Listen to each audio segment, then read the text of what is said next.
Tonight on Money Matters, what they don't tell you about money before college, the big debt trap. Tonight, we crack the code of money troubles that could derail you even before you graduate. Personal finance, saving, investing. It's your money. This is CN8 Money Matters Today. And now, host Mary Fay. Welcome to CN8 Money Matters. More than a third of all college students never make it to graduation. They are sidelined by money troubles. Credit can be an attractive way to pay for what we need now, but it can also be a trap.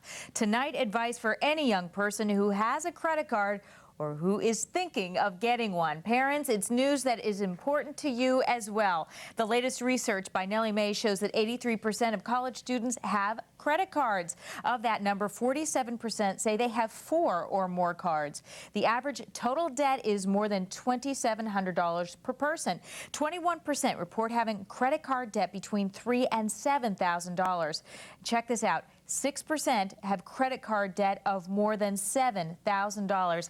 That debt does not include student loans. My first guest is trying to prevent students from getting into credit trouble. Sanyika Calloway Boyce is known as America's financial fitness coach for students. She's written the book, Crack the Code, What Every College Student Needs to Know About Money, Love, and the Dream Job. Thank you for joining me. Thank you for having me. Now, what a lot of folks don't realize is that credit isn't just a financial or money issue. It is a relationship issue, and it's a job issue. Let's talk about the job first, because that's what usually is foremost on kids' minds when they're graduating. Absolutely. I mean, we're told to go to college, go to a good college preferably, get good grades, get out and prosper. And we go to college to get better employment. And we go and we realize after that college experience that there might be some reasons that you don't get the job. And I like to say, here's a way that a 2.5 student can actually beat out a 4.0 student, have better credit. Honestly. How does it affect you getting that job? What are employers looking at? Why do they even look at a credit report? Well, just think about it. The way that you deal with your money, which is primarily pretty much the most important thing in your life, is going to really speak volumes to the way you're going to handle other areas in your life. That's why it's going to cost you more for car insurance and more for an apartment, because every single time you prove that you can't be financially responsible, you're going to tell someone else, you have to treat me a little bit differently. You have to look at me a little bit differently. And employers are looking for trustworthy employees. They're looking for employees that will be able to manage an expense account, will be able to manage an American Express card, will be able to handle corporate money. And if you can't handle your money privately, there may be some reasons that you might not be able to handle it corporately either. That's really important information. It also is something that we're seeing with more and more recent grads who are trying to get car insurance. They're finally off their parents' insurance plans, and they're excited because they're making their own way in life. But they are now being screened for credit for simple things like insurance. You wouldn't think it would factor in. You pay 25% more for car insurance. If you're reckless with your money, you're going to have the propensity to be reckless behind the wheel. At least that's what the car insurance agencies think. So I'm going to have to charge you a little bit more, because if something happens and you're a little bit more reckless, we want to protect ourselves up front. If you haven't paid your bills on time, you're going to pay 3 times more to get into that apartment. Because you haven't been able to pay a $100 a month credit card bill, I'm not going to be able to trust you with a $600 a month rent. Now, a lot of folks, they also have love on the brain when they're, out of school, and hey, why not, right? How does a poor credit rating affect a relationship? That seems like more of a stretch for a lot of people. It really isn't. Honestly, unfortunately, in this country, 60% of the marriages that fail don't cite infidelity, which we all think, oh, he cheated or she cheated. It's really about money. It's really about, he's not very attractive and neither is she when you can't pay your bills. All of a sudden, it becomes a strain. It becomes a strain for the male. The woman kind of looks at them a little bit differently. You can't be the provider. You can't take care of situations. And, if you're a woman and you've kind of gone a little bit out of control, all of a sudden, that spending and your spending habits begin to weigh really heavily on an already stretched budget. So it really does kind of say, gosh, I could have been okay by myself. Maybe I don't need to be with you if you're not handling your money well. You're bringing me down.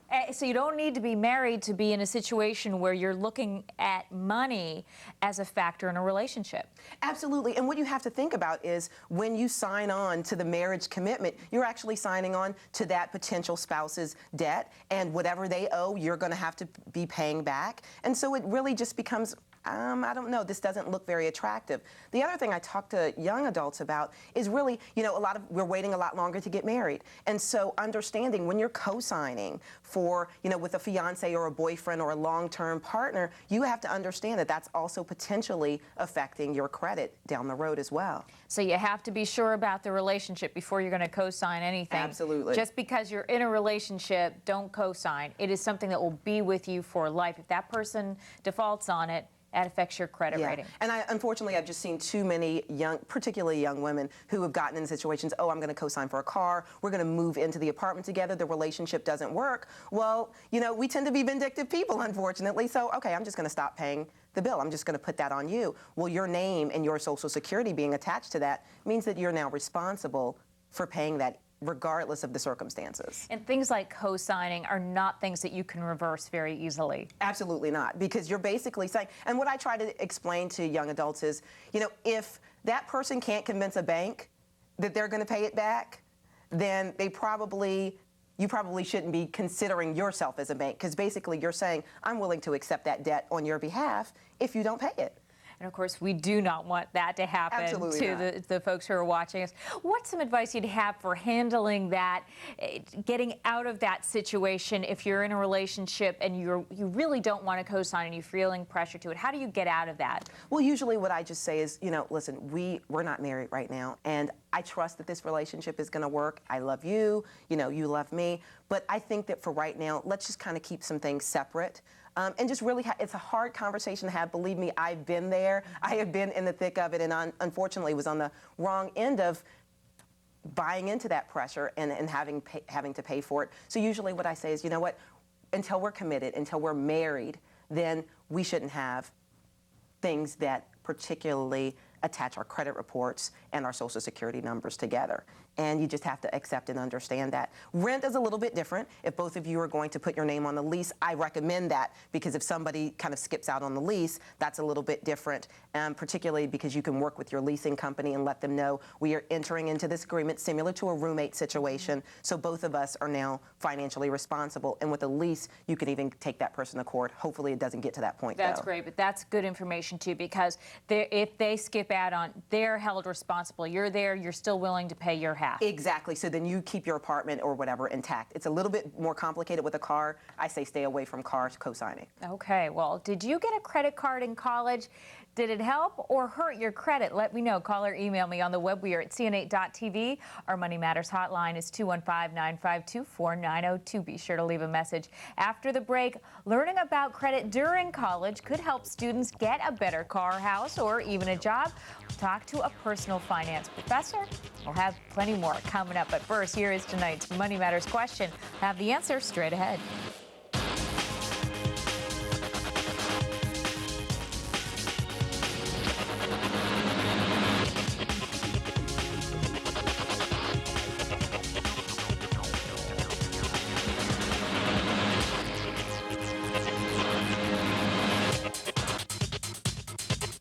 Actually, the first card I got was on the campus of the school that I went to.